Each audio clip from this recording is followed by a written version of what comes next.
André Lezecroc-Pietri, retour en France. Vous nous parlez ce matin du groupe Atos qui est en grande difficulté avec peut-être un PDG sur le départ après seulement 6 mois en fonction.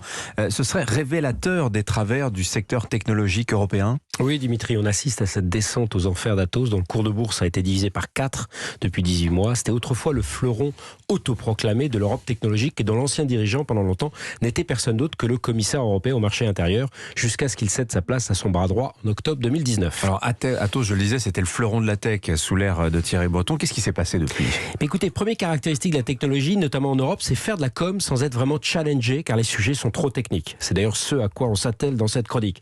Il est effectivement important d'avoir une vision pour indiquer où on veut aller, mais alors il faut se donner les moyens. Et c'est extrêmement difficile d'ailleurs aujourd'hui pour la plupart des grands groupes de se réinventer. On connaissait les stars déchues IBM, HP. On voit aujourd'hui les difficultés de Facebook pour se réinventer.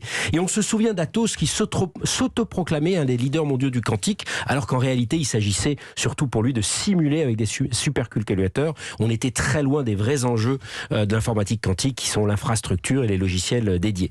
Ils avaient mis en place un comité scientifique très prestigieux, avec un Nobel, avec fort renfort de communication, mais ça remplace pas un courage des dirigeants à prendre des décisions radicales, des objectifs précis évalués régulièrement et surtout un budget R&D à la hauteur. Parce qu'en plus, ça donne cette fausse impression sur la situation réelle et c'est malheureusement ce qui s'est passé en Europe dans l'espace où on se pensait intouchable et bien sûr on l'a vu avec la pandémie, avec la santé. Il faut arrêter de se faire manipuler par les magiciens de la communication qui auront déjà changé de job quand la réalité fera surface. Mais justement, est-ce qu'il n'y a pas un problème de vision ? Voit-on suffisamment loin ? Eh bien oui, le deuxième travers c'est ça Dimitri, c'est que la technologie est en constant mouvement et qu'il faut veiller à ne pas se faire disrupter. Le fait que Atos pendant les 10 dernières années ait en grande partie loupé le virage du cloud en restant sur un modèle d'infogérance c'est assez dramatique. Malheureusement, je vois exactement la même chose se passer en Europe. On veut faire une grande usine de puces informatiques, les fameuses fab, qui existent déjà en mieux à Taïwan ou en Corée. Il faut donc faire le coup d'après. On parle d'une constellation de satellites, mais Elon Musk l'opère déjà. Il faut donc penser à la prochaine génération. On parle moteur électrique, mais on commence à peine à s'apercevoir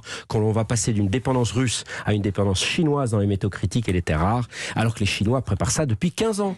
On parle de données personnelles, mais on n'a toujours pas le courage de mettre en place la vraie portabilité des données. Bon, on vous a compris, il faut se donner les moyens, évaluer de manière très exigeante, être en mouvement.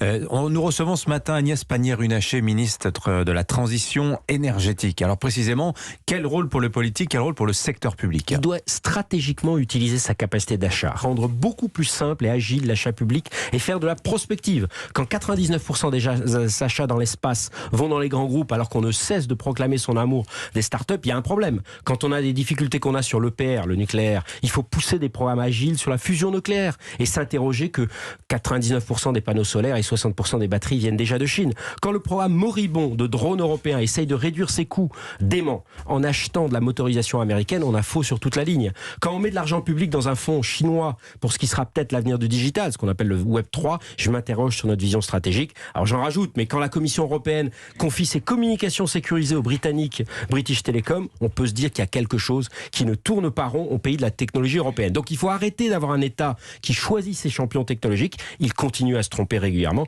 mais il faut avoir un achat public agile, stratégique, mettre en concurrence, soutenir les meilleurs en France et en Europe, faire émerger les champions de demain. Donc moins de saupoudrage de subventions, plus de stratégie. Voilà, plus de réflexes de souveraineté technologique, on l'a bien compris à travers votre chronique. Merci beaucoup André Lezecroc-Pietri. Merci Vincent, merci à tous les deux.